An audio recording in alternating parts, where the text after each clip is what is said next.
جب کوئی آپ سے کہے محرم میں یہ کام کرو، بولو بھائی ہم چونکہ اہل سنت والجماعت میں سے ہیں، ہم چونکہ سنی ہیں، لہذا ہمارے ہاں کوئی مہینہ ہمارے مذہب کے مطابق منحوس نہیں ہے۔ پھر کوئی آپ کو اصرار کرے نہیں یہ نہیں یہ نہیں یہ، آپ بولو بھائی ہم تم پہ اپنا مسلک تھوپ رہے ہیں کیا؟ تم جلوس نکالتے ہو، تم ماتم کرتے ہو، ہم تو نہیں تمہیں روکتے آ کے، بلکہ گورنمنٹ تمہیں تحفظ دیتی ہے، سیکیورٹی دیتی ہے گورنمنٹ تمہیں۔ تو جب ہم اپنا مسلک تم پہ نہیں تھوپتے تو تم اپنا مسلک ہم پہ کیوں تھوپ رہے ہو بھائی؟ تو ہم محرم میں بھی شادی کریں گے، ربیع الاول میں بھی کریں گے، سفر میں بھی کریں گے، رمضان میں بھی کریں گے، اور دوسرے کو چھیڑو بھی نہیں، چھیڑنے کی بھی ضرورت نہیں ہے۔ کوئی جو کر رہا ہے کہ بھائی اس کا مذہب ہے، دیکھو ہندو مندر میں جاتا ہے نا، ہماری رائے کے مطابق صحیح کر رہا ہے غلط کر رہا ہے، غلط کر رہا ہے، لیکن ہم چھیڑتے ہیں کیا؟ اسلام نے اجازت دی اس کو چھیڑنے کی کہ ہندو جا رہا ہے اس کو پکڑ کے لا کیوں جا رہا ہے بھائی؟ اسلام بولا ہے بھائی لکم دینکم ولی دین، تمہارے لیے تمہارا دین، ہمارے لیے ہمارا دین، لا اکراہ فی الدین، دین میں زبردستی نہیں ہے، جو کر رہا ہے اس کو کرنے دو، یا ان کو جا کے تنگ کرو، کیوں سبیل لگا کے بیٹھے ہو، کیوں ماتم کر رہے ہو، یہ کام مت کرو آپ۔ ہمارا ملک اس فرقواریت کا متحمل نہیں ہے، سے فساد پھیلتا ہے، لیکن اپنی پوزیشن آپ واضح کرو، ایک لکیر ہے آپ کھینچ دو۔ اگر کوئی شخص آپ کے سامنے صحابہ کو برا بھلا کہتا ہے، آپ بولو بھائی یہ میری باؤنڈری کیا ہو رہی ہے؟ کراس۔ میرے سامنے آپ کو ان بزرگوں کے خلاف بولنے کی اجازت نہیں ہے جن سے مجھے عقیدت ہے۔ اگر یہ کام آپ نے کیا تو ہماری اور آپ کی راہیں الگ الگ۔ آپ کا جو مذہب ہے بھائی، آپ بند کمرے میں، آپ کے امام بارگاہ میں، آپ کے مسجدوں میں، یا جہاں بھی ہے وہ آپ کا نجی معاملہ ہے۔ ہمارے سامنے آپ نے کوئی ایسی بات نہیں کرنی جو ہمارے عقیدے کے خلاف، تو آپس میں دوستی رہے گی۔ اب دیکھو عیسائی آپ سے ملتا ہے، آپ گپ شپ کرتے ہو، کھانا کھاتے ہو، لیکن عیسائی بار بار بولے میں آپ کے نبی کو نہیں مانتا، میں آپ کا نبی، آپ بولے گا بھائی تو نہیں مانتا تو ہم نے کب کہا کہ مان تو، لیکن میرے سامنے بار بار کیوں کہہ رہے کہ میں تیرے نبی کو نہیں مانتا؟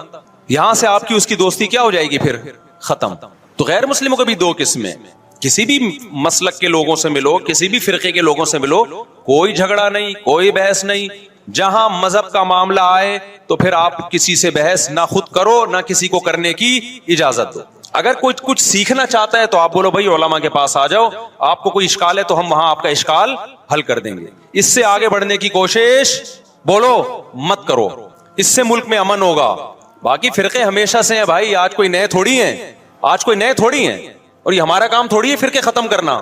یہ تو عیسیٰ ابن مریم جب نازل ہوں گے، حضرت مہدی آئیں گے، وہ تلوار کی طاقت سے ختم کریں گے، ان کے پاس یہ اتھارٹی ہوگی کہ وہ فرقوں کو ختم کریں۔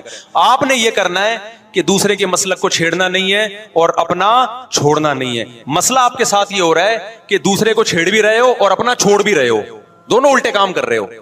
ایک طرف بحث کر رہے ہوتے تم ایسے، اور دوسری طرف وہی بنے ہوئے ہوتے تھوڑے دنوں میں جا کے، اور دوسرے کو چھیڑو بھی نہیں، چھیڑنے کی بھی ضرورت نہیں ہے۔ کوئی جو کر رہا ہے کہ بھائی اس کا مذہب ہے، دیکھو ہندو مندر میں جاتا ہے نا، ہماری رائے کے مطابق صحیح کر رہا ہے غلط کر رہا ہے، لیکن ہم چھیڑتے ہیں کیا؟ اسلام نے اجازت دی اس کو چھیڑنے کی کہ ہندو جا رہا ہے اس کو پکڑ کے لا کیوں جا رہا ہے بھائی؟ اسلام بولا ہے بھائی لکم دینکم ولی دین، تمہارے لیے تمہارا دین، ہمارے لیے ہمارا دین، لا اکراہ فی الدین، دین میں زبردستی نہیں ہے، جو کر رہا ہے اس کو کرنے دو۔ تبھی اسلامی تاریخ میں کوئی ایک مندر بھی ہمارے علم میں نہیں ہے کہ اس میں ہندوؤں پہ پابندی لگی ہو کہ مندر نہیں جا سکتے۔ جب تک اسلامی حکومتیں رہی ہیں، ہندوستان میں 1000 سال مسلمانوں نے حکومت کی ہے، اگر ہندوؤں کو مندر جانے سے روک دیتے تو آج یہ مندر ختم ہوتے۔ اسلامی حکومت جب ختم ہوئی ہے تو بھی مندر لاکھوں کی تعداد میں مندر تھے۔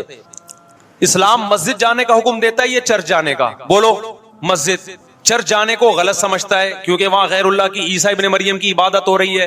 لیکن کیا اسلام آپ کو پرمیشن دیتا ہے کہ کوئی عیسائی چرچ جا رہا ہو تو آپ اس کو روکو کہ تو کیوں جا رہا ہے بے مسجد میں آ؟ اجازت دیتا ہے؟ یا اسلام یہ کہتا ہے کہ اس سے بدتمیزی شروع کر دو؟ آپ بولو کیا ہو گیا، آپ کو سبق یاد کرا رہا ہوں میں، بدتمیزی شروع کر دو؟ یا اسلام یہ اجازت دیتا ہے کہ اس سے اچھا سلوک نہ کرو؟ قطعاً اجازت نہیں، بلکہ قرآن تو کہہ رہے ہیں ان اللہ یحب المقسطین، جو غیر مسلم تم سے لڑ نہیں رہے میدان جنگ میں، ان سے تمہیں اچھا سلوک کرنا پڑے گا، کیونکہ اللہ اچھا سلوک کرنے والوں کو پسند کرتا ہے۔ صحابہ کرام غیر مسلموں کو بھی ہدیے دیا کرتے تھے، نبی صلی اللہ علیہ وسلم نے یہودیوں کو بھی ہدیے دیے۔ تو جو مذہب اسلام کی طرف منسوب نہیں ہے، جب ہمیں ان سے اچھے سلوک کا حکم ہے، تو جو مذہب اسلام کی طرف منسوب ہیں، قطع نظر اس سے کہ وہ اس دعوے میں سچے ہیں یا جھوٹے، یہ تو بحث ایک الگ ہے، لیکن نسبت کس کی طرف کر رہے ہیں؟ اسلام کی طرف۔ تو ہمیں ان سے بدتمیزی بدسلوکی کی کہاں سے اجازت ہوگی؟ تو میں بار بار کہہ رہا ہوں بھائی دوستیاں رکھو، کوئی دفتروں میں شیعہ سنی لڑائی نہ ہونے دو، یہ غلط ہے۔ محبتیں پھیلاؤ لیکن مسلک کو چھوڑنا نہیں ہے۔ جب کوئی آپ سے کہے محرم میں یہ کام کرو، بولو بھائی ہم چونکہ اہل سنت والجماعت میں سے ہیں، ہم چونکہ سنی ہیں، لہذا ہمارے ہاں کوئی مہینہ ہمارے مذہب کے مطابق منحوس نہیں ہے. پھر کوئی آپ کو اصرار کرے نہیں یہ نہیں یہ نہیں یہ, آپ بولو بھائی ہم تم پہ اپنا مسلک تھوپ رہے ہیں کیا؟ تم جلوس نکالتے ہو, تم ماتم کرتے ہو, ہم تو نہیں تمہیں روکتے آ کے, بلکہ گورنمنٹ تمہیں تحفظ دیتی ہے, سیکیورٹی دیتی ہے گورنمنٹ تمہیں. تو جب ہم اپنا مسلک تم پہ نہیں تھوپتے تو تم اپنا مسلک ہم پہ کیوں تھوپ رہے ہو بھائی؟ تو ہم محرم میں بھی شادی کریں گے, ربیع الاول میں بھی کریں گے, سفر میں بھی کریں گے, رمضان میں بھی کریں گے. ہم نے تو 4 کرنی ہے, ہم مہینوں کے حساب سے شروع کر دیں تو پھر ہمارے تو بڑے مسئلے ہو جائیں گے بھائی. سمجھ میں آ رہی ہے بات کہ نہیں آ رہی؟ حضرت جعفر طیار اہل بیت میں سے تھے, کتنی زوجات تھیں؟ 4 تھیں. حضرت علی کی کتنی تھیں ایک وقت میں؟ حضرت فاطمہ کی دنیا سے جانے کے بعد 4 تھیں. یہ بھی ہے سنت میں, نکاح کو فروغ دو, یہ اہل بیت کا طریقہ ہے تاکہ سوسائٹی میں زنا کم ہو, بیوہ طلاق یافتہ عورتوں کو ٹھکانہ ملے. خیر, تو اب میں بات سمیٹ کے ختم کر رہا ہوں. لوگ کہتے ہیں محرم میں ہم نکاح کیوں کریں بھائی, فرض واجب تو نہیں ہے نا, چلو حرام نہیں ہے لیکن فرض بھی تو نہیں ہے نا. لوگ یہ بھی کہتے ہیں. دیکھو, جب قرآن نے کسی چیز کو حلال قرار دیا ہو نا تو قرآن اس کو پسند نہیں کرتا کہ آپ عملاً اس کو حرام کر دو. دیکھو مشرکین مکہ کیا کرتے تھے, بتوں کے نام پہ جانور چھوڑتے تھے, پھر ان کا گوشت نہیں کھاتے تھے. اللہ نے فرمایا کہ تم نے خدا کی حلال کردہ چیز کو کیسے حرام کر دیا تم نے. نبی صلی اللہ علیہ وسلم نے قسم اٹھائی میں شہد نہیں کھاؤں گا. آپ نے فرمایا لما تحرم ما احل اللہ لک, اے نبی جو چیز اللہ نے آپ کے لیے حلال کر دی آپ کیسے اپنے اوپر حرام کر رہے ہیں. اس سے پتہ چلتا ہے کہ اگر آپ محرم میں نکاح کرنا چاہتے ہیں لیکن آپ یہ سوچ کے ڈیلے کر دیتے ہیں کہ بھائی اس مہینے میں لوگ نکاح کو برا سمجھتے ہیں, تو یہ ڈیلے کرنا آپ کے لیے ناجائز ہوگا. کیونکہ لما تحرم ما احل اللہ لک, اللہ نے جس چیز کو تمہارے لیے حلال کیا تم نے کس دلیل کی بیس کے پر اپنے اوپر پابندی لگائی ہے اس پر.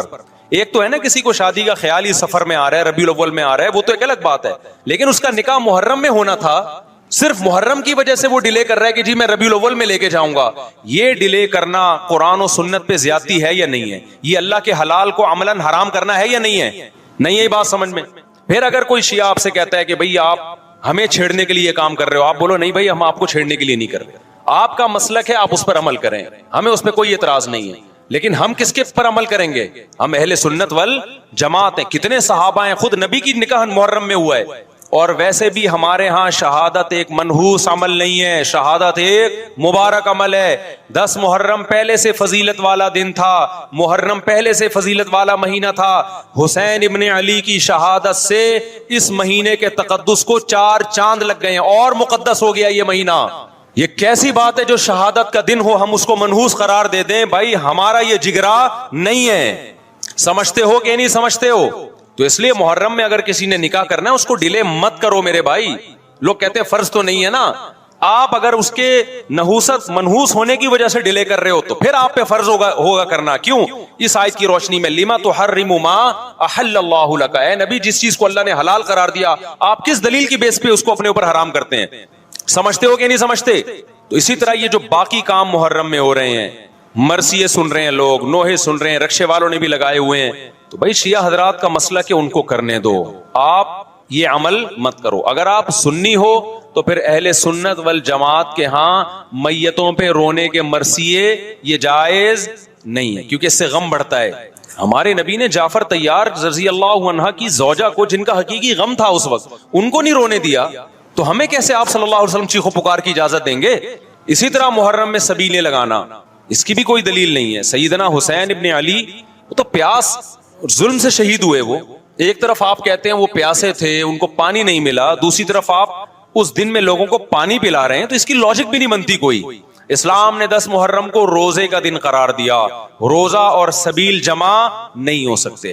سمجھتے ہو کہ نہیں سمجھتے؟ آپ کہہ سکتے ہیں کسی کو پانی پلانے پر کون پابندی لگا سکتا ہے؟ پانی پلاؤ بھائی پورے سال, اسپیسیفک ان دنوں میں کیوں پلا رہے ہیں آپ؟ تو جو شیعہ حضرات ہیں ان کا مسلک ہے, ان کو کرنے دیں. میں بار بار اس لیے کہہ رہا ہوں ایسا نہ ہو چھیڑ چھاڑ شروع کر دے جا کے.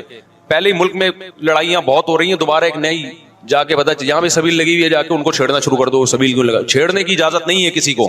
آپ نہ لگائیں نہ پیئیں, بولے بھائی ہمارے لیے محرم ایسا ہے جیسے صرف دوسرے مہینے ہوتے ہیں, 4 مہینے محترم ہے, محرم, رجب, ذیقعدہ, ذی الحجہ. تو جتنا ذیقعدہ ذی الحجہ ہے اتنا ہی محرم اور رجب ہے. تو جیسے ان مہینوں میں نارمل رہتے ہو اسی ان میں بھی ہم نے ایسے ہی رہنا ہے.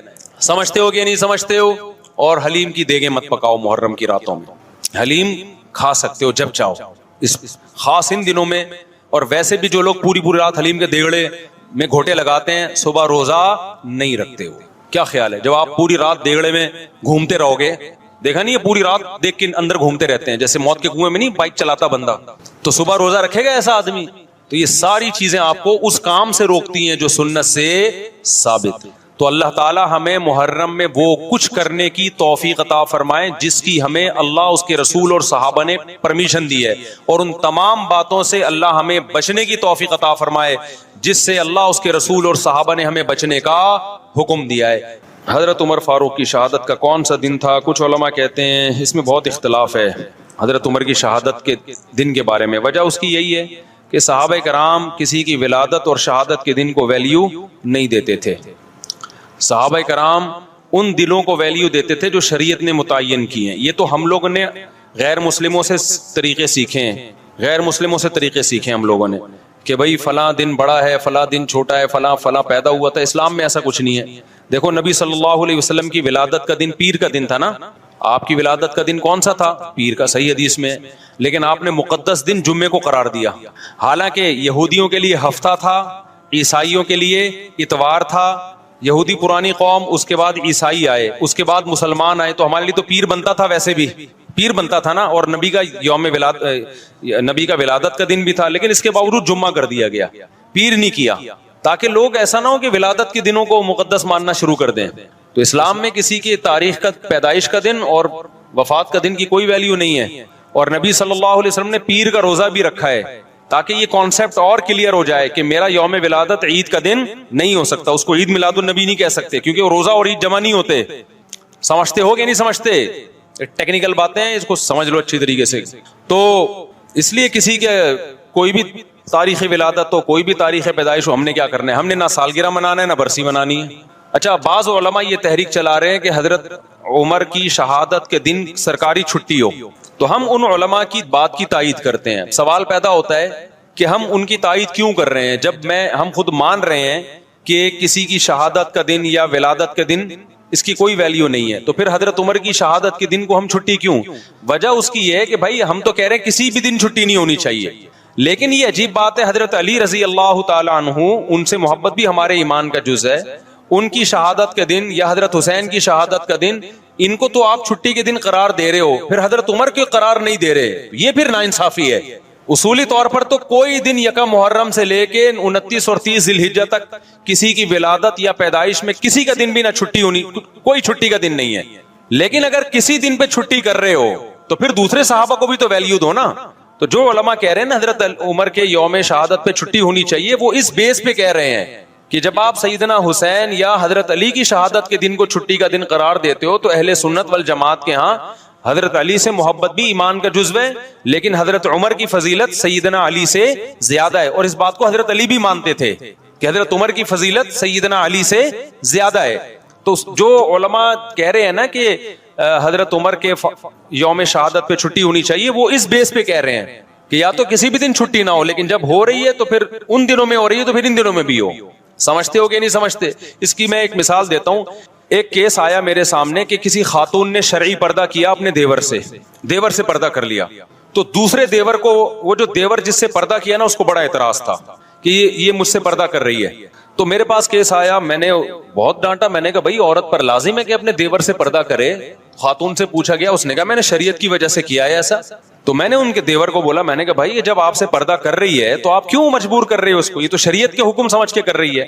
اس نے بڑی اچھی بات کی، اس نے کہا کہ یہ میرے سے کر رہی ہے، دوسرے بھائی سے نہیں کر رہی۔ اب بات سمجھ میں آئی؟ میں نے کہا بات تو معقول، کہہ رہے اگر شریعت کی وجہ سے کر رہی ہے تو دونوں سے کرے نا، اس سے نہیں کر رہی، مجھ سے کر رہی ہے، اس کا مطلب میرے پر گویا بزبان حال الزام لگ رہا ہے کہ یہ بندہ 2 نمبر ہے، یہ خراب ہے۔ تو شریعت کی وجہ سے اگر ہم کر رہے ہیں تو بھائی پھر عورت کر رہی ہے تو پھر سارے دیوروں سے پردہ کرے نا، یہ والے سے کر رہی ہے وہ والے سے نہیں کر رہی ہے، یا تو چلو کوئی بوڑھا ہو گیا بہت زیادہ، وہ ایک الگ بات ہے۔ تو یہ بات اس دیور کی بالکل معقول تھی، اعتراض بالکل معقول تھا۔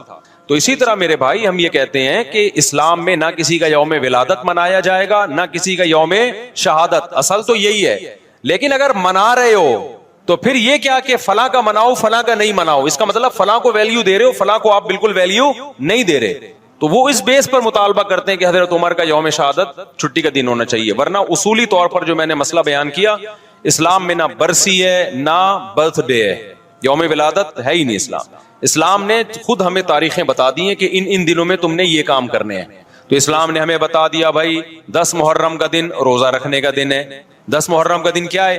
روزہ رکھنے کا دن ہے. یہ ایک مقدس دن ہے. اس کے بعد کیا کرنا ہے؟ اس کے بعد سفر، ربیع الاول، ربیع الثانی، جمادی الاول. اب ربیع الاول میں لوگ عمرہ کر رہے ہوتے ہیں، اس کو زیادہ فضیلت سمجھتے ہیں، یہ بدعت ہے.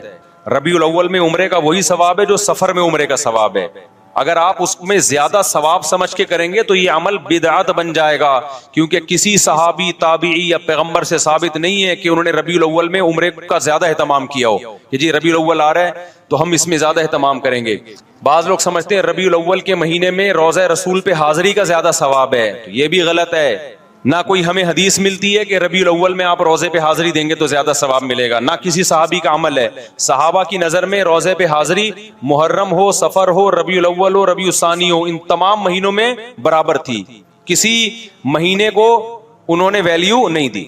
عرب لوگ حیران ہوتے ہیں کہ ربیع الاول میں روزہ رسول پر اتنے انڈین پاکستانی آ کے جمع ہو جاتے ہیں، یہ کیوں ہو رہے ہیں؟ وہ سعودی عرب والے اور عرب حیران ہوتے ہیں کہ بھائی یہ پورے سال اتنا رش نہیں ہوتا، ربیع الاول میں روزہ رسول پہ اتنے پاکستانی آتے ہیں. تو ان کو پھر ہم بتاتے ہیں کہ بھائی یہ پاکستانیوں کا عقیدہ ہے کہ ربیع الاول میں روزے پہ حاضری پہ زیادہ ثواب ملے گا. تو حیران ہوتے ہیں کہ یہ کون سی حدیث سے نکالا ان لوگوں نے مسئلہ. سمجھ میں نہیں آ رہی بات، میرا خیال ہے. تو کسی مہینے میں عمرہ کرنا یا نبی کے روزے پہ حاضری دینا زیادہ ثواب ہے یا نہیں، یہ قرآن و سنت سے ثابت ہوگا تو ہم مانیں گے، اپنی طرف سے نہیں کر سکتے. تو رمضان میں آتا ہے ہمیں کہ رمضان میں عمرہ حج کے برابر ہے. یہ بھی مبالغتاً تشبیہ دی جاتی ہے. 100% حج کے برابر نہیں ہو سکتا کیونکہ حج حج ہے، لیکن نبی صلی اللہ علیہ وسلم نے اس کی فضیلت کو بیان کرنے کے لیے کہ گویا حج کے برابر ہے. آگے پھر علماء کی اس پہ بحث ہے، اس حدیث کا کیا مطلب ہے، ابھی میں اس میں نہیں جاتا. بتانے کا مقصد یہ کہ رمضان میں عمرہ یہ بہرحال دوسرے مہینوں سے زیادہ ثواب. تو اگر آپ رمضان میں عمرہ کر رہے ہیں، رمضان میں روزے رسول پہ حاضری کر دے رہے ہیں، اس بیس پہ کہ رمضان میں عبادت کا ثواب بڑھ جاتا ہے، تو پھر روزے رسول پہ حاضری کا ثواب بھی بڑھے گا اور مسجد نبی میں حاضری کا ثواب بھی بڑھے گا رمضان میں.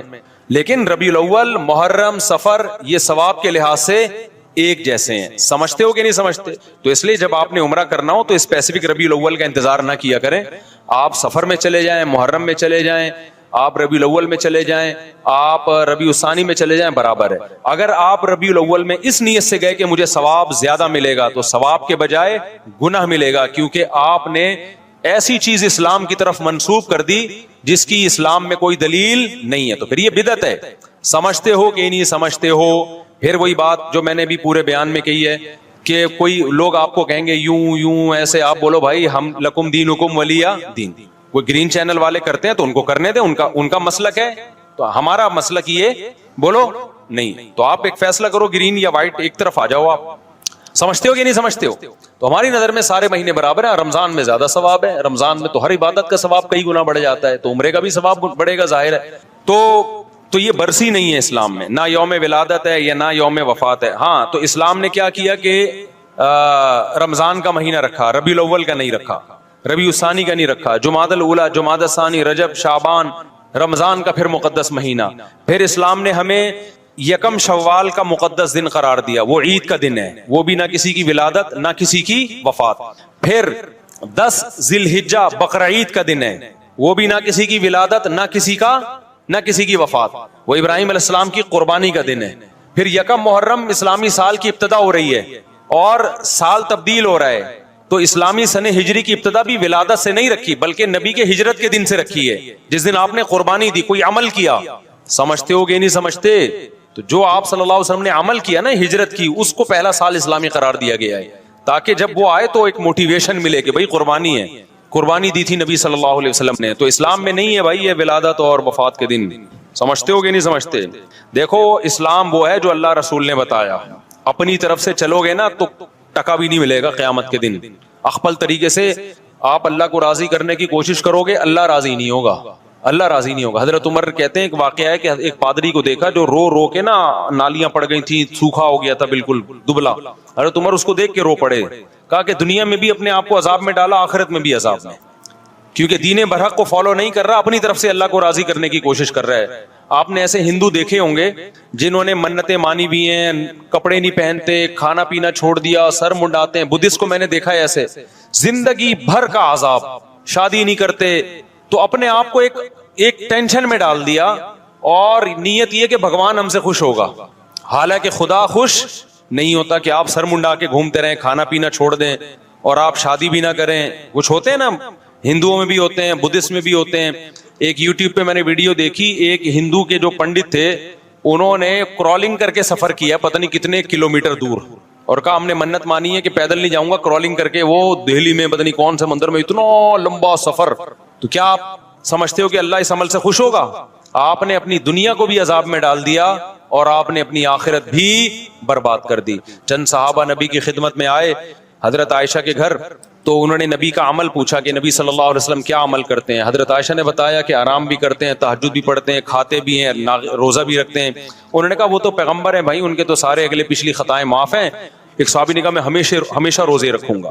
ایک صحابی نے کہا بس ساری رات تہجد پڑھوں گا. ایک نے کہا میں گوشت نہیں کھاؤں گا. تو آپ صلی اللہ علیہ وسلم کو جب اطلاع ملی تو آپ خوش نہیں ہوئے. ہوتا تو یہ نا کہ آپ فرماتے ہیں ماشاءاللہ بھائی اتنی قربانی والے لوگ پیدا ہو گئے, اللہ کے لیے گوشت کھانا چھوڑ دیں گے, یہ اللہ کے لیے رات کو سونا چھوڑ دیں گے, سبحان اللہ. نا نا نا نا نا, آپ نے فرمایا کہ میں تو روزے بھی رکھتا ہوں اور ناغے بھی کرتا ہوں, میں تو گوشت بھی کھاتا ہوں, میں تو نکاح, ایک صحابی نے کہا میں نکاح نہیں کروں گا زندگی بھر تاکہ اکیلا زندگی گزاروں اور اللہ اللہ کروں بیٹھ کے. یہی مطلب تھا نا, جب بیوی ہوگی بچے ہوں گے تو ٹینشنیں بھی آئیں گی نا. انہوں نے کہا نہیں میں بیوی بچوں سے دور رہوں گا, اپنی خواہش ہی نہیں پوری کروں گا, اپنی خواہش کو میں کچل دوں گا. دیکھنے میں تو بڑا جذبہ ہے بھائی, کیا خیال ہے کہ آپ کے اندر ایک خواہش پیدا ہو رہی ہے, آپ کو میں نے پوری نہیں کرنی ہے وہ, لیکن اس جذبے کو پیغمبر صلی اللہ علیہ وسلم نے پسند نہیں کیا. نارمل زندگی گزارو. آپ نے فرمایا میں تو نکاح بھی کرتا ہوں اور میں تو روزے بھی رکھتا ہوں, ناغے بھی کرتا ہوں, اور میں تو رات کو آرام بھی کرتا ہوں, نیند بھی کرتا ہوں اور نماز بھی پڑھتا ہوں. آپ نے فرمایا جو میرے طریقے سے ہٹ کے اللہ کو راضی کرنے کی کوشش کرے گا وہ مجھ میں سے نہیں, میرا امتی نہیں ہے, اور ظاہر ہے پھر اس کی بخشش قیامت میں نہیں ہوگی. اخپل طریقے سے اگر آپ قربانیاں دینا شروع کر دو گے, اس قربانی کی اللہ کے ہاں کوئی قدر نہیں. دیکھو ایک آخری مثال دے کے بات ختم کرتا ہوں. ہم رمضان میں روزہ رکھتے ہیں غروب آفتاب تک, غروب آفتاب کے بعد افطار میں جلدی کرتے ہیں. اگر کوئی فنٹر گیری شروع کر دے کہ میں نے جناب 15 گھنٹے کا روزہ رکھ لیا, سب نے رکھا, میں اللہ کی خاطر 1 گھنٹا اور بھوک برداشت کروں گا, تو ثواب ملے گا گناہ ملے گا؟ گناہ. بھائی جب تک اللہ نے کہا تھا بھوک ہے, اب اللہ نے پابندی ہٹا دی, تو اب اگر تو پانی نہیں پی رہا تو اس سے اللہ خوش نہیں ہوگا. اب یہ تیری اپنی بنائی ہوئی ہے. تو خوب سمجھ لو, بدعات جب ہم کرتے ہیں ہم اپنی طرف سے پیغمبر کو خوش کرنے کی کوشش کر رہے ہوتے ہیں, ہم اپنی طرف سے اللہ کو خوش کرنے کی کوشش کر رہے ہوتے ہیں, لیکن اللہ کہتا ہے کہ یہ تمہارا اپنا گڑا ہوا طریقہ ہے, یہ میں نے نہیں بتایا, لہذا اس سے میں خوش نہیں ہوں گا. پبلک میں واہ واہ ہو جائے گی مگر میں اس سے خوش نہیں ہوں گا. تو اس لیے ہم نے صرف وہ کرنا ہے جو اللہ رسول نے بتایا ہے. بدعت کے قریب نہیں جانا ہم نے, نہ ربیع الاول میں جانا ہے نہ ہم نے محرم میں جانا ہے. سمجھتا ہے کہ نہیں سمجھتا ہے؟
قرآن کہہ رہا ہے ام عندہم الغیب فہم یکتبون، کیا ان کے پاس غیب کا علم ہے جس کو یہ لکھ رہے ہیں؟ کیا علم؟ یہ خوش فہمی کا شکار ہیں. دیکھو جتنے بھی لوگ جو مذہب کو فالو نہیں کر رہے، حقیقت میں وہ اس خوش فہمی میں مبتلا ہیں کہ ہمیں کچھ بھی ہونے والا نہیں ہے. جیسے ہماری حالت اچھی ہے ہمارا فیوچر بھی ایسا، یا تو مر کے ختم ہو جائیں گے، اور اگر مل بھی گیا تو کوئی برا نہیں، ہم کو برے تھوڑی ہیں، ہم کوئی برے تھوڑی ہیں. تو اللہ نے اس کا جواب دیا کہ کیا ان کے پاس فیوچر کا علم ہے؟ پہلے سے مستقبل کے بارے میں کبھی بھی بات کی جائے گی تو علم کے بغیر نہیں کی جا سکتی. کوئی آدمی کہہ رہا ہے نا فیوچر میں ایسا ہونے والا ہے، تو آپ اس سے دلیل پوچھیں گے آپ کو کس نے بتایا؟ وہ تانے بانے ملائے گا، صغرے کبرے ملائے گا، تو پھر اس کے بعد اگر وہ ایسے ہی کہہ رہا ہے کل یہ ہو جائے گا، پرسوں یہ ہو جائے گا، دیکھو مستقبل کے بارے میں یہ کہوں کہ کل پیر ہے تو یہ بھی فیوچر کی خبر ہے. آپ اس میں مجھ سے یہ پوچھ سکتے ہو کہ کیا دلیل ہے؟ میں کہوں گا دلیل یہ کہ آج کیا ہے؟ اتوار ہے. یہاں دلیل ہے، یہاں میرے لیے یہ دعویٰ کرنا درست ہے کہ کل کیا ہے؟ پیر ہے. لیکن اگر میرے پاس دلیل نہیں ہے اور میں کہوں کہ کل جو ہے وہ کل دنیا میں 3000 آدمی مر جائیں گے ایک ہی کسی حادثے میں، تو لوگ پوچھیں گے بھائی کیا دلیل ہے کسی حادثے میں 3000 آدمی مر جائیں گے؟ اب میرے ذمے کیا ہے؟ میں کہوں وہ ویسے ہی میرا ذوق کہہ رہا ہے، تو یار کوئی مانے گا کوئی؟ اچھا عجیب بات یہ ہے کہ روحانی عاملوں کی یہ باتیں مان لیتے ہیں لوگ. میں یہ کہوں نا کل 3000 آدمی ایک حادثے میں، اللہ نہ کرے مرے ہیں، میں ایک مثال دے رہا ہوں، تو لوگ کہیں گے کہاں سے پتہ چلا؟ لوگ کہیں گے بھائی جھوٹ بول رہے، اس کو کس نے بتایا؟ یا تو قاتلوں سے تعلقات ہیں جس نے مارنے کا ارادہ کیا ہے، ایسا بھی نہیں ہے تو یہ ہوائی بات ہوگی. لیکن یہی بات روحانی عامل کرے گا تو لوگ کیا کریں گے؟ حضرت کا علم ہے بھائی، حضرت کے پاس بولو علم ہے. ابھی روحانی عاملوں پہ نہیں جاؤں گا، پھر میں معین اختر کی طرح نا بلب کے رشتہ داروں کو بھی، تو اب تو میں روحانی عاملوں کے رشتہ داروں کو بھی اچھے الفاظ سے یاد نہیں کرتا. رشتہ داروں سے مراد وہی جو بلب کے رشتہ دار تھے. اب آپ کہیں گے بلب کے کون سے رشتہ دار ہوتے ہیں؟ ہمارے ہاں کبھی بھی جس بندے کو برا کہا جاتا ہے گالی اس کو نہیں دی جاتی، ہمیشہ اس کے رشتہ داروں کو ہمیشہ گالی دی جاتی ہے. یہ ہمارے ایک ٹرینڈ چل نکلا ہے. تو قرآن کہتا ہے کہ ام عندہم الغیب فہم یکتبون. کیسے دیکھو ہمیں جھنجھوڑ رہا ہے قرآن کہ تم اپنے بارے میں کیوں فرض کر کے بیٹھے ہوئے ہو کہ تمہیں کچھ بھی ہونے والا نہیں ہے، تمہیں سزا نہیں ملے گی. یہ تمہیں کس نے بتایا ہے؟ فاصبر لحکم ربک ولا تکن کصاحب الحوت.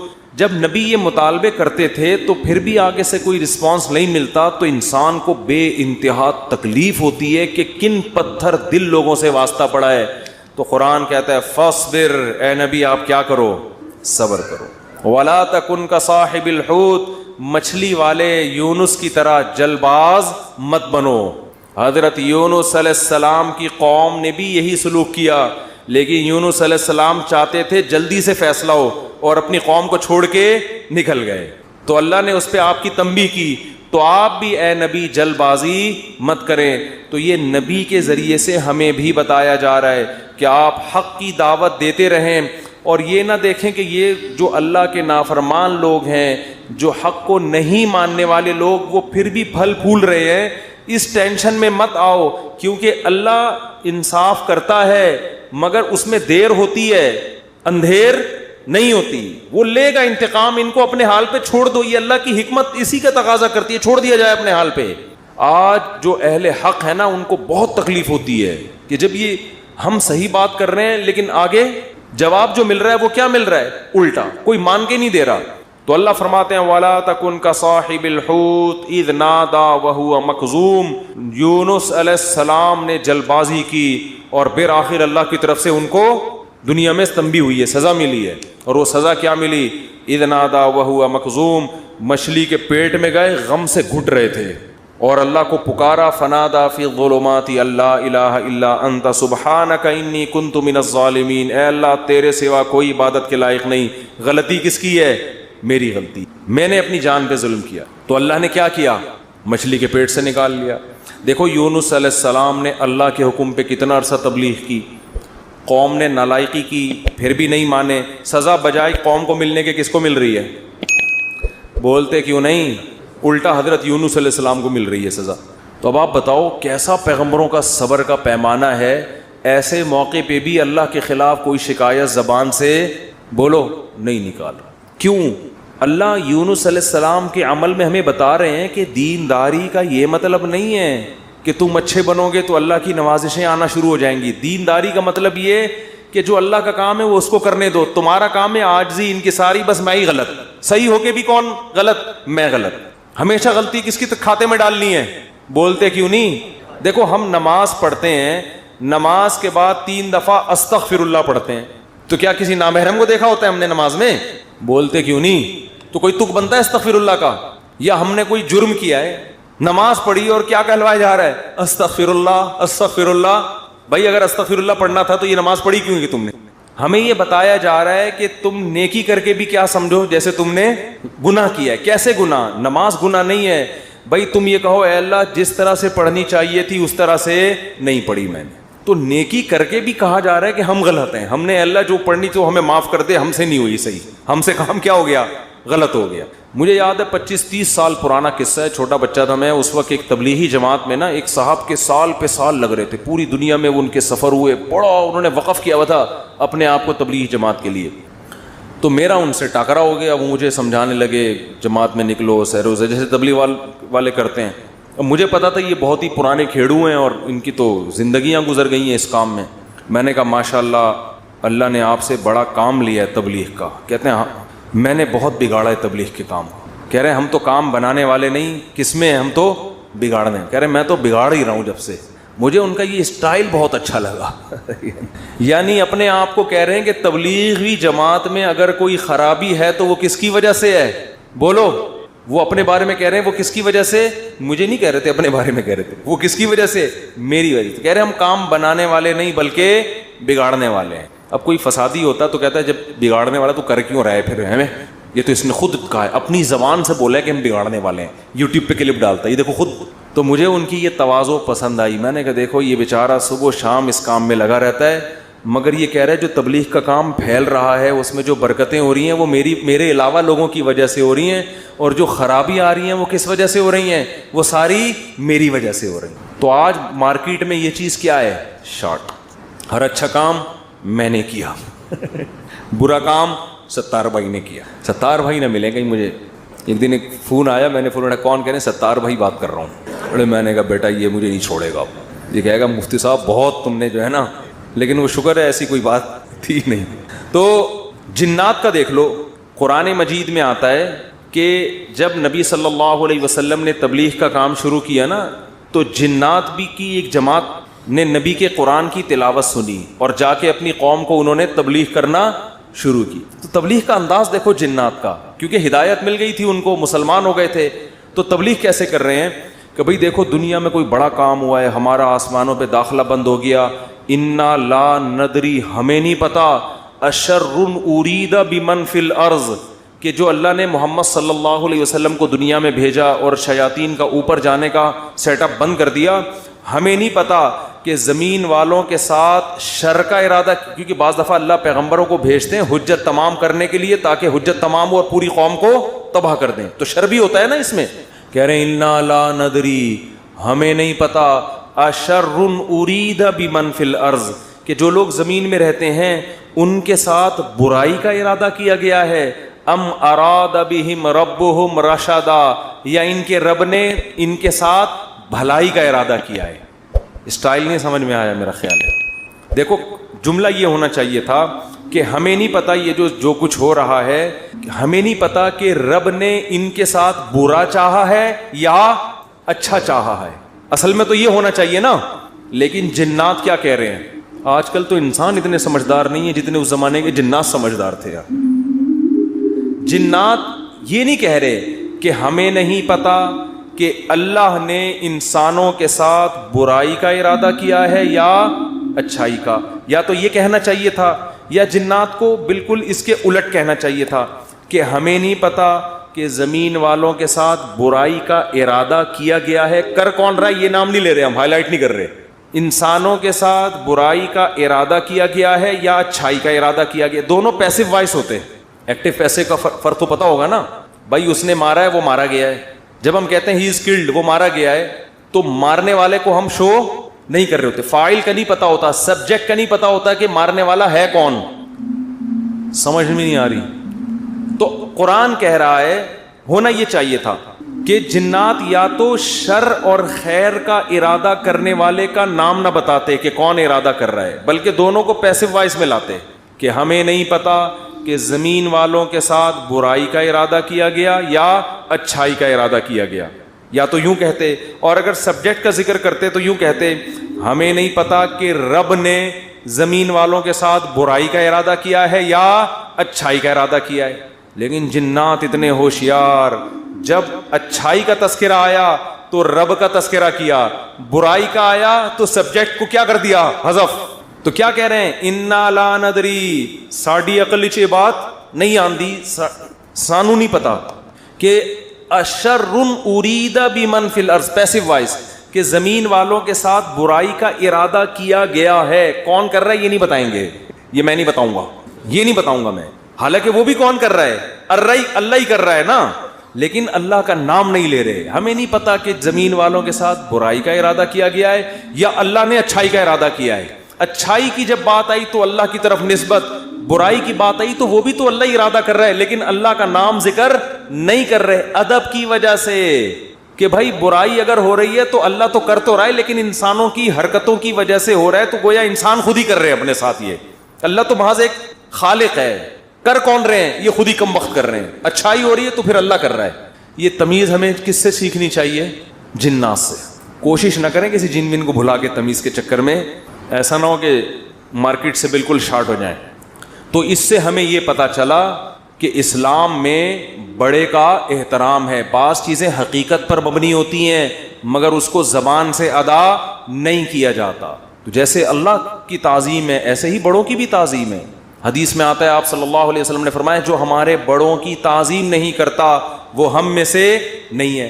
تو جب کوئی برائی کی نسبت کسی بڑے کی طرف کی جائے تو ابا کا نام لے کے نہ بتایا کرو یہ سب کچھ ابا نے کیا ہے، بولو بھائی یہ ہمارے گھر میں ہوا ہے، ٹھیک ہے نا، یہ ہمارے گھر میں، بولتے کیوں نہیں؟ مثال کے طور پر اس دن ابا ایسے پھل لے کر آئے جس کی وجہ سے بچوں کو ڈائریا ہو گیا، اتفاق سے اس دن ابا سڑے ہوئے پھل لے آئے سستے کے چکر میں، ابا ایسے کام کرتے رہتے ہیں مارکیٹ میں، اب بچے لیٹے ہوئے ہیں، تو اب بیگم کو چاہیے یہ نہ کہے کہ انہوں نے ڈائریا پھیلایا ہے، بلکہ کہے ہمارے گھر میں ڈائریا پھیل گیا ہے ٹھیک ہے نا، وہ ابا خود ہی سمجھ جائے گا کس نے کیا ہے یہ کام، پھل کی طرف نسبت کرتے ہیں، ان پھلوں نے بیمار کیا ہے، نسبت بولو۔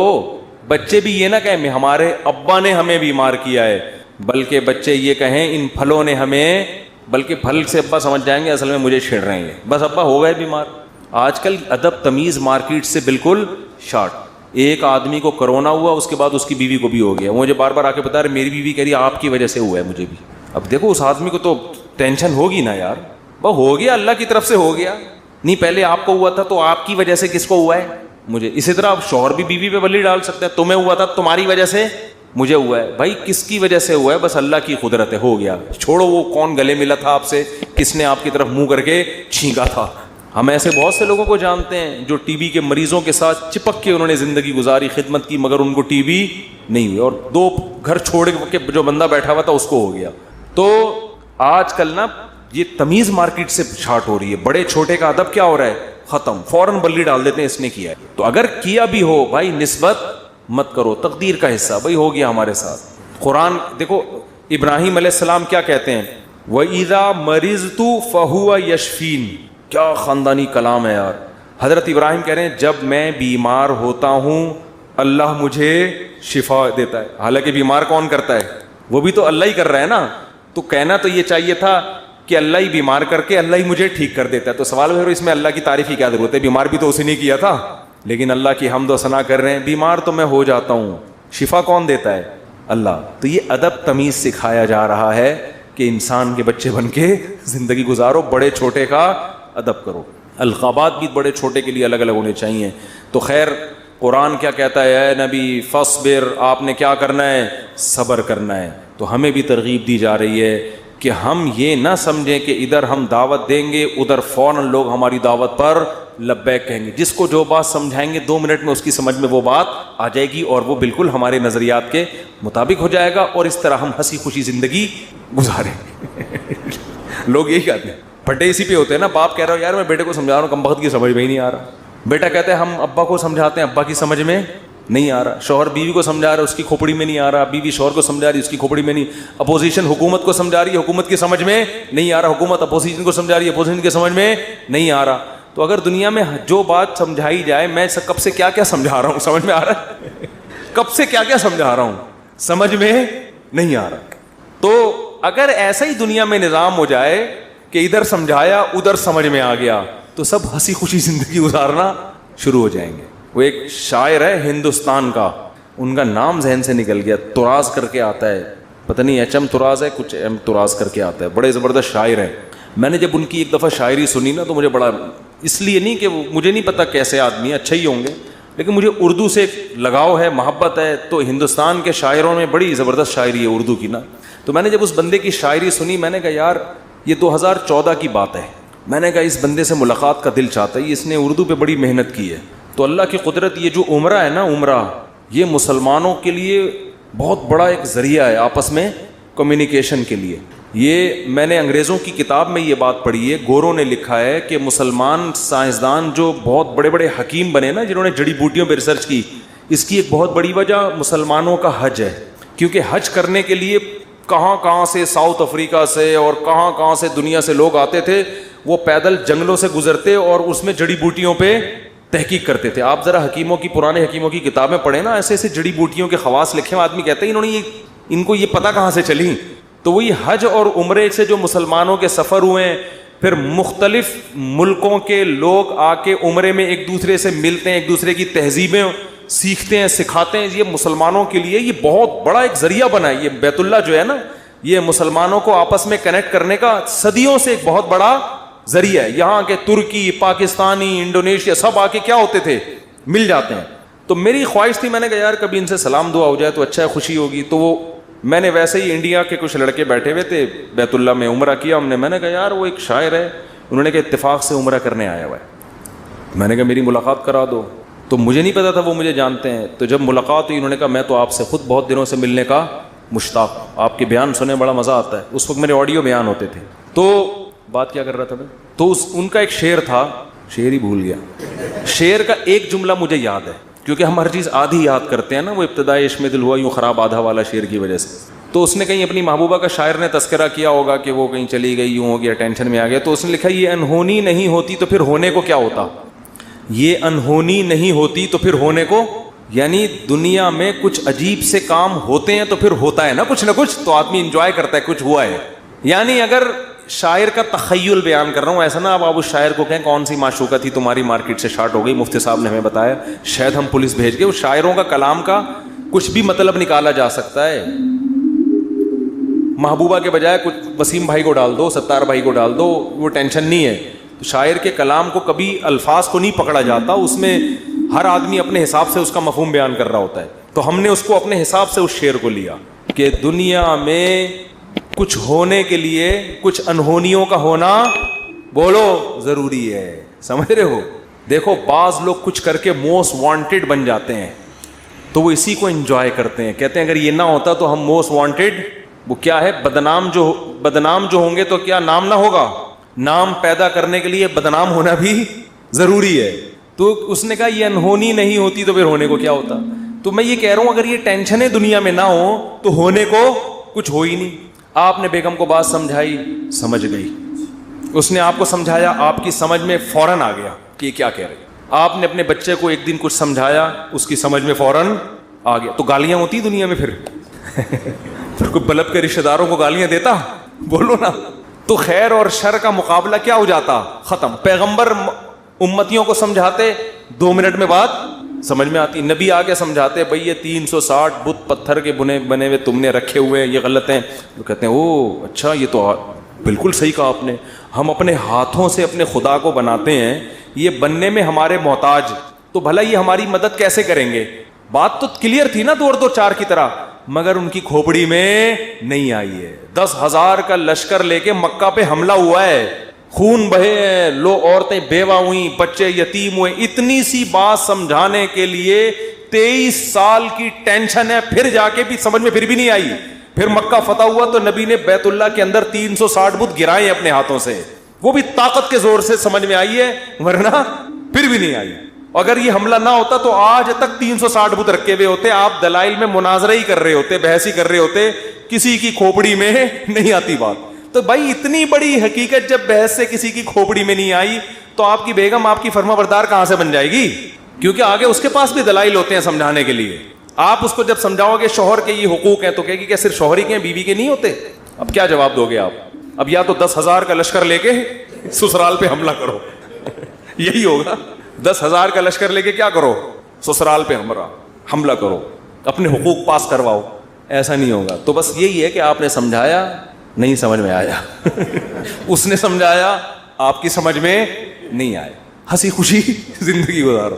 بولو یہ انہونی نہیں ہوتی تو پھر ہونے کو کیا ہوتا.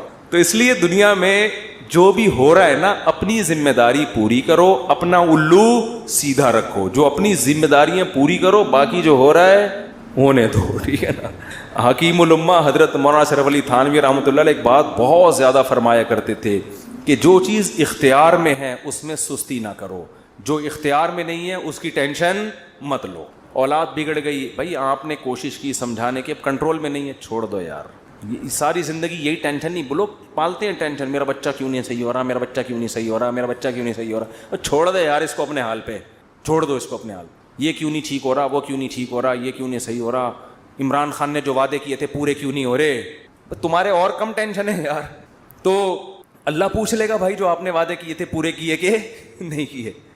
تو جو کام اپنی ذمہ داری میں, حتیٰ کہ کسی نے ان سے پوچھا کہ حضرت میرا نماز میں دل نہیں لگتا, خیالات منتشر رہتے ہیں. انہوں نے فرمایا نماز میں دل لگانے کی کوشش کرنا فرض ہے, دل لگنا فرض نہیں ہے. کوشش کرو, لگے ٹھیک ہے, نہیں لگے تو بھی ٹھیک, ہمارے اختیار میں نہیں ہے بھائی. جب نماز میں دل نہ لگنے کا بھی ٹینشن, کیونکہ اللہ نے کبھی ایسی بات پہ اللہ آپ کو نہیں پکڑے گا جو آپ کے اختیار میں نہیں ہے. ہمارے جامعہ دارالفتہ میں حضرت مفتی رشید احمد صاحب کے ایک مرید تھے کیا ہیں ابھی بھی, تو وہ نماز میں ان کو نیند بہت آتی تھی, ویسے جاگتے رہتے تھے, ادھر نیت باندھی سو گئے, ادھر نیت باندھی کھڑے کھڑے سو رہے ہوتے تھے, سردے میں گئے اٹھ ہی نہیں رہے, کونی مار کے اٹھاتے تھے ان کو, اٹھو بھائی, اور ویسے ٹھیک ٹھاک پھر رہے ہیں. وہ تھے بڑے نیک, ان کو فکر تھی یار نماز میں دل لگانا چاہتا ہوں, اور نمازیں بھی ماشاءاللہ بہت پڑھتے تھے, تہجد کے پابند, لیکن جب کھڑے ہوئے سو جاتے. تو ایک دن انہوں نے لکھا کہ حضرت میں ٹینشن میں آ گیا ہوں, میں نماز میں ادھر نیت باندھی اور ادھر آنکھ لگ گئی. تو فرمایا کوئی ٹینشن لینے کی بات نہیں ہے, نماز کا بھی پورا ثواب مل رہا ہے بھائی, نماز کا بھی پورا ثواب اور نیند کے بھی مزے. کیونکہ یہ آپ اپنے اختیار سے یہ نہیں کر رہے, یہ غیر اختیاری ہے. جان کر کوئی خراٹے لے رہا ہے نا کم بخت, نماز میں کھڑا ہوا ہے اور آنکھیں بند کر کے کوشش کر رہا ہے کہ میں سو جاؤں, یہ غلط ہے. بھئی آپ جاگنے کی کوشش کر رہے ہو پھر بھی نہیں جاگتے, کوئی ٹینشن کی بات نہیں ہے, اس سے نہ کوئی درجات میں کمی آئے گی. آج بہت سے لوگ کہتے ہیں نماز میں مزہ نہیں آ رہا, ہم کو نماز میں مزہ نہیں آ رہا. بھئی مزہ تو بریانی کھانے میں آئے گا مسالے والی, اس میں اگر نہیں آ رہا مزہ تو ڈاکٹر کو بتائیں پیٹ میں کوئی. پشاور میں گئے اور چپلی کباب کھانے کا مزہ نہیں آیا تو یہ پشاور کا فالٹ نہیں ہے, یہ آپ کے پیٹ کا فالٹ ہے. آپ چائے کے عادی ہو, آپ کوئٹہ اور چمن میں بھی آپ کو چائے پینے میں مزہ نہیں آیا تو چائے کا فالٹ نہیں ہے, آپ کو غلط چائے پینے کی عادت پڑ گئی. سٹوں کی بھی بات بتاؤں چھوڑو رہنے. تو اسی طرح یہ تو بریانی ہے مسالے والی, نماز مزے کے لیے تھوڑی ہے, بریانی ہے مزے کے لیے. نماز تو عبادت ہے, آپ نے پراپر طریقے سے اپنی ذمہ داری پوری کرنی ہے. کبھی انسان کی طبیعت میں نشاط ہوتا ہے, بڑا مزہ آ رہا ہوتا ہے نماز میں, آنسو نکل رہے ہوتے ہیں, کبھی طبیعت میں ٹینشن ہوتی ہے, تو آپ اپنی ذمہ داری پوری کرو, ان چکروں میں مت پڑو کہ مزہ آ رہا ہے یا نہیں آ رہا. سمجھتے ہو کہ نہیں سمجھتے؟ اللہ تعالیٰ عمل کی